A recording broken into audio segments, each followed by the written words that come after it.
Bismillahirrahmanirrahim. Assalamualaikum warahmatullahi wabarakatuh. Alhamdulillah, kali ini kita bertemu kembali dan kita akan melanjutkan pembicaraan kita terkait metodologi penelitian agama, khususnya dalam tata cara penulisan proposal. Kali ini kita akan masuk ke dalam bagian yang disebut kerangka teori, atau kalau di dalam bahasa Arabnya itu al-itor an-nadhari, dan di dalam bahasa Inggrisnya itu theoretical framework. Kerangka teori itu posisinya bisa kita lihat itu adalah setelah kita berbicara tentang latar belakang masalah, rumusan masalah, tujuan penelitian, kegunaan, dan penelitian terdahulu, baru kita sampai di yang namanya kerangka teori. Atau tadi al-itor an-nadhari atau theoretical framework. Apa sih kerangka teori? Kerangka teori itu dalam penelitian kualitatif juga disebut sebagai kajian teori atau theoretical review. Karena di Usuluddin itu mayoritas, bahkan hampir semuanya itu adalah kualitatif, maka ini disebut adalah theoretical review atau theoretical framework. Adapun kalau di dalam kuantitatif itu namanya adalah landasan teori. Tentu ada sedikit perbedaan ya antara keduanya, bagaimana posisi teori, tapi kita akan fokus langsung saja yang di kualitatif.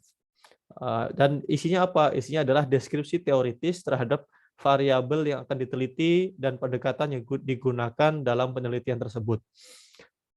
Variabel-variabel ini tentu sesuai dengan judul dan tema yang akan kita ambil dalam penelitian kita. Jadi kita deskripsikan secara teoritis apa variabel tersebut dan melihat apa masalahnya, lalu di akhir kita menentukan pendekatan apa yang akan digunakan dan bagaimana pendekatan atau teori tersebut dipraktekkan dalam menganalisa atau dalam melihat satu fenomena.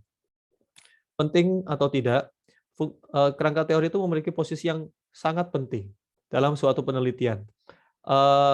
Inilah yang membuat suatu penelitian itu berbeda dengan karya yang tidak ilmiah, misalnya jurnalistik. Karya jurnalistik itu sama-sama menghadirkan fakta, sama penelitian juga datang dengan fakta. Tapi apa yang membedakan antara keduanya?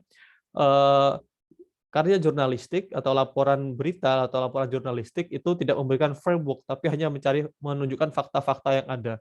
Adapun kalau penelitian ilmiah itu menggunakan kerangka teori, menggunakan framework atau sudut pandang yang digunakan dalam melihat satu kejadian atau satu fenomena. Karena itu dia memiliki posisi yang penting dalam penelitian.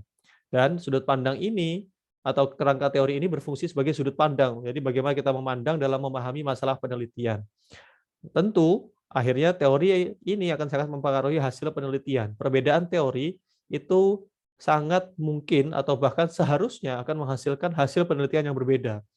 Seperti untuk memperdalam yang masalah ini, mungkin teman-teman bisa buka lagi video yang tentang metode dan pendekatan atau pendekatan dan metode, atau membaca lagi slide-nya ya tentang apa itu pendekatan dan apa itu metode, dan kita sekarang ada di posisi yang berbicara tentang pendekatan. Ada berbagai macam pendekatan dan berbagai macam teori, tentu itu akan mempengaruhi bagaimana jadinya kita melihat satu fenomena.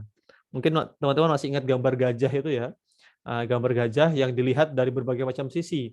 Bagi mereka yang melihat gajah dari sisi buntutnya saja atau ekornya, kita akan memahami atau kita akan berkesimpulan bahwasanya gajah itu kecil.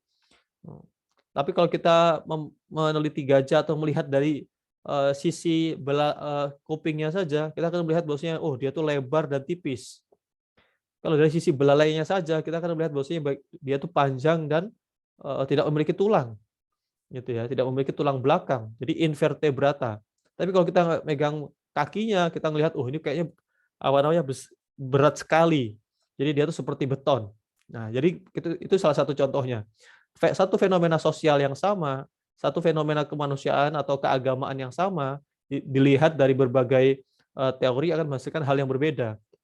Misal upacara sekaten. Upacara sekaten apabila dilihat dari sisi teologis, tentu ada satu dan lain hal yang namanya yang berkaitan dengan sinkretisme atau bagaimana ada budaya-budaya yang bertentangan dengan ajaran Islam yang ada di dalam perayaan tersebut. Itu dari sisi teologis. Tapi kalau kita dari sisi filosofis, kita akan melihat mengapa kok ada sekaten dan bagaimana tiap-tiap hal yang ada di dalam sekaten itu dimaknai dan berkaitan dengan ajaran Islam. Kalau dari antropologi kita melihat bagaimana budaya dan agama bisa bersatu padu dan diterima oleh masyarakat. Jadi kita bisa melihat ada dari 3 pendekatan yang berbeda, kita akan menemukan 3 hal yang berbeda pula. Nah, karena itulah kita penting untuk menentukan kita mau melihat dari sisi mana. Dari sisi antropologikah, dari sisi sosiologikah, dari sisi teologiskah, atau dari sisi fenomenologis dan lain sebagainya. Ada banyak sekali. Nah, oleh karena itu ini sangat memiliki posisi yang penting. Nah, dalam praktiknya apa sih yang ditulis? Mudahnya, jadi di dalam praktiknya yang digunakan di fakultas kita, jadi terdiri dari 3 poin inti. 3 poin inti bukan berarti 3 paragraf, tidak. Tapi 3 kandungan ini harus ada dalam satu kerangka teori yang baik dan benar. Yang pertama itu adalah penjelasan tentang variabel yang akan diteliti dari sisi bahasa dan makna, atau lughatan wastilahan. Misalnya kita membahas tentang sholat dalam agama Bahai dan Islam. Sholat, kita perlu menjelaskan apa yang kita maksud dengan sholat. Karena kita tahu ya, secara bahasa sholat itu adalah doa. Tapi secara istilahan yang mana? Apakah sholat yang di dalam Islam? Dalam Islam kita punya pengertian sholat, yaitu adalah runtutan ibadah yang dilakukan pada waktu-waktu tertentu, dengan cara-cara yang tertentu, yang dimulai dengan takbir dan diakhiri oleh salam. Apakah definisi sholat ini yang akan kita teliti di dalam agama Bahai juga atau bukan? Lalu juga ketika berbicara tentang Islam dan Bahai, kita menjelaskan variabel Islam dan Bahai, apakah kita meneliti ajaran agama tersebut secara dogmatis, jadi apa yang ada di dalam kitab sucinya, atau secara praktisnya, jadi bagaimana orang Muslim dan orang Bahai melakukannya. Tentu 2 hal ini adalah 2 hal yang berbeda ya. Tentang Islam dan Muslim itu hal yang berbeda. Mana yang akan kita teliti? Orang Islam atau agama Islamnya? Lalu juga ketika Bahai, kita mau meneliti tentang agama Bahai atau masyarakat Bahai atau orang Bahai. Seperti itu. Tentu ini perlu penjelasan yang ada di sini. Jadi kita jelaskan apa yang mau kita bahas. Jadi tentu ini tidak terlalu panjang ya, karena penjelasan variabel yang lebih lengkap itu ada di bab 2. Jadi antum cukup memberikan poin-poinnya atau langsung to the point. Jadi yang dimaksud dengan sholat dalam ini adalah yang secara bahasa ini dan secara istilahan ini. Atau mungkin bisa juga ada orang yang menghadirkan, contoh yang lainnya adalah ketika saya datang dengan konsep fana. Apa fana? Apa itu fana? Jadi dalam banyak istilah fana itu banyak digunakan. Fana berarti ini, berarti ini, berarti ini, berarti ini. Saya hadirkan semua makna tersebut. Lalu saya tentukan di akhir bahwasanya fana yang akan dimaksud di dalam penelitian ini adalah fana menurut definisi A, menurut definisi para ahli tasawuf. Bukan fana menurut ahli bahasa, bukan fana menurut ahli sosiologi, bukan fana menurut ahli filsafat, tapi yaitu menurut ahli sufi atau ahli tasawuf. Seperti itu. Jadi kita menentukan mana definisi yang akan kita gunakan, sehingga itu menjadi jalan atau itu menjadi pijakan kita dari awal sampai akhir penelitian nanti.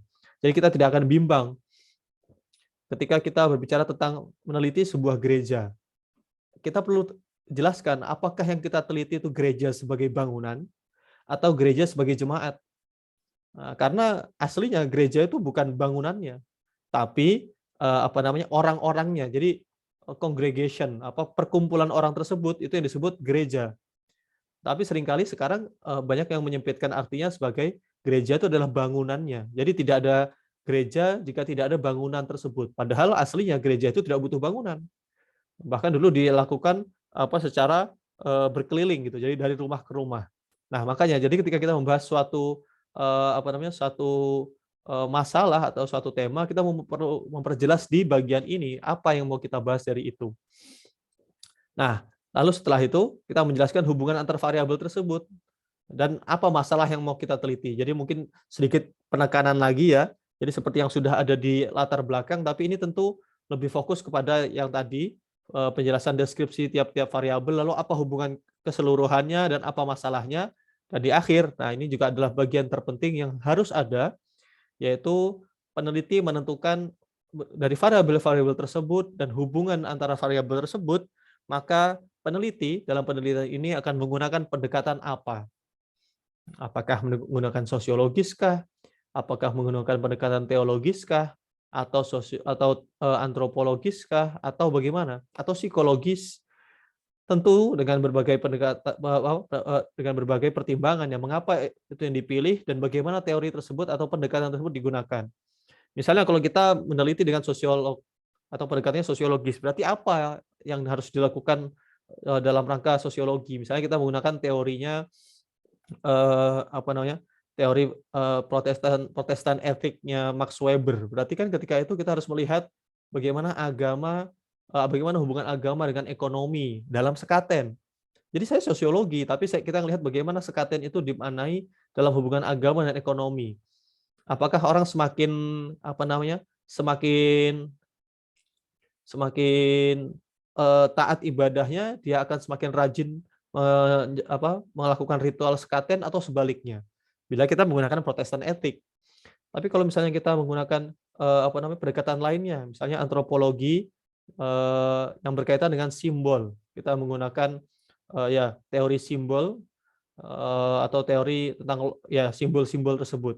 Kita melihat apa simbol-simbol yang ada di sekaten tersebut dan bagaimana pemaknaannya menurut masyarakat. Seperti itu. Kita bisa menggunakan tentang simbolnya atau tentang bagaimana agama itu menjadi konstruksi sosial. Jadi ternyata simbol-simbol tersebut itu tidak ada, itu hanya ada di Jawa. Khususnya misalnya hanya ada di wilayah kerajaan Mataram Islam yang memiliki simbol-simbol tersebut yang dikaitkan dengan ajaran-ajaran agama Islam. Seperti itu. Jadi kita perlu memperjelas pendekatan tersebut gunanya untuk apa dan digunakan bagaimana. Dan seringkali beberapa penelitian yang ada, yang skripsi yang sudah diuji pun, atau yang ketika pengajuan proposal, di bagian ini mereka belum menentukan, saya itu mau ngapain. Jadi berbagai macam fenomena di atas, hubungannya apa, lalu terus sudah. Seperti itu. Jadi poin ketiga ini adalah poin terpenting dari semuanya, jadi menentukan arahnya mau kemana. Karena seperti dibilang di awal, teori itu posisinya ya di sini. Jadi teori inilah yang akan membawa bagaimana cara kita melihat satu fenomena. Nah, seperti contohnya ya, ini salah satu contoh, nanti bisa dilihat yang ada di slide ya. Jadi setelah di atas dibicarakan tentang berbagai variabelnya, di atasnya dibicarakan berbagai hubungan antar variabel tersebut dan apa masalahnya, sehingga penelitian ini layak untuk dilakukan. Nah, baru di sini disebutkan walitahlili al-madhkuroh istakhdamal bahis ad-dirasah al-aqaidiyah atau theological approach. Wahya ad-dirasah allati tabhas fil mawjudat bahkan mabniyan ala sorihil akal wa sahihin nakal. Nah, di sini ada dua Ada dua poin inti ya. Jadi ada mabniun alal akal as-sorih wa al-nakal as-sahih. Jadi ada normatif dan juga ada penggunaan rasio ya. Fahawala biha al-bahis an yakshifa aqidatul fana fit tasawuf al-islami wa aqidatan nirwana fi diyana al-hindukiyah mustamid dan ala. Cara menggunakannya satu berarti menggunakan nakal yang sahih alal adillah wal haqaiq alati wujidat ladai kutubit tarikh al-mubayyinah lahuma. Tuh satu berarti tolak min tarikh tasawuf khosotan fi aqidatil fana wa alaqatuha bi aqidati nirwana fi hindukiyah nadhron min tarikh nasyatil hindukiyah alati dhaharat ba'dul qurun qabla dhuhuril Islam. Nah, seperti kita ketahui bagaimana Hindu itu lahirnya jauh sebelum Islam. Islam dalam arti yang sesungguhnya, dalam arti Islam.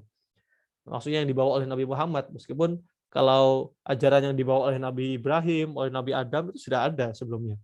Nah, lalu di sini wa yarju al-bais ala ma'rifati wajhi tasyabuh. Nah, baru setelah itu dari inilah akan ditemukan kira-kira apa persamaan dan perbedaan antara keduanya dengan pendekatan ini, dengan pendekatan sejarah. Jadi dengan teologis, jadi kitab-kitab kitab suci mereka dan juga dari sisi sejarahnya untuk menemukan akalnya. Jadi sorihil akalnya itu dengan apakah cocok antara rentetan sejarah yang terjadi dengan hubungan antara kedua agama tersebut sehingga kita mungkinkan apakah ada pengaruh Hindu di dalam tasawuf atau sebaliknya.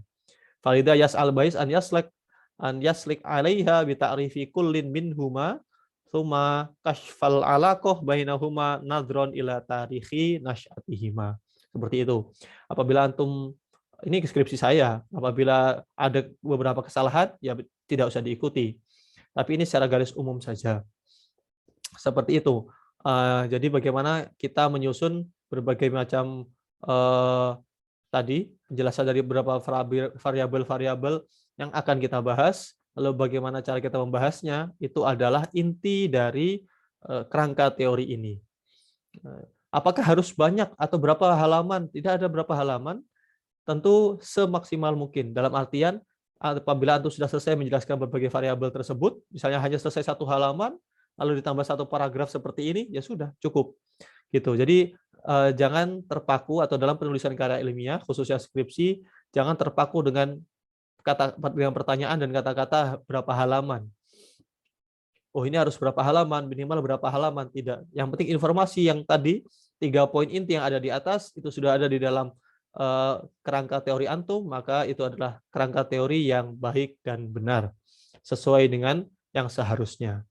Lalu untuk latihan di akhir, silahkan dari berbagai judul-judul dan proposal yang sudah antum susun, antum tentukan berbagai definisi variabel yang akan antum teliti.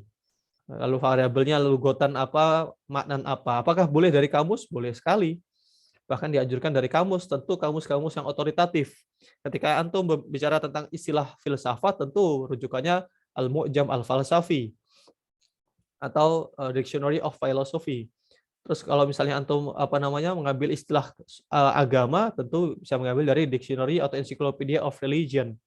Seperti itu. Jadi gunakanlah untuk yang istilahan ya, itu gunakanlah makna-makna dari buku-buku yang otoritatif.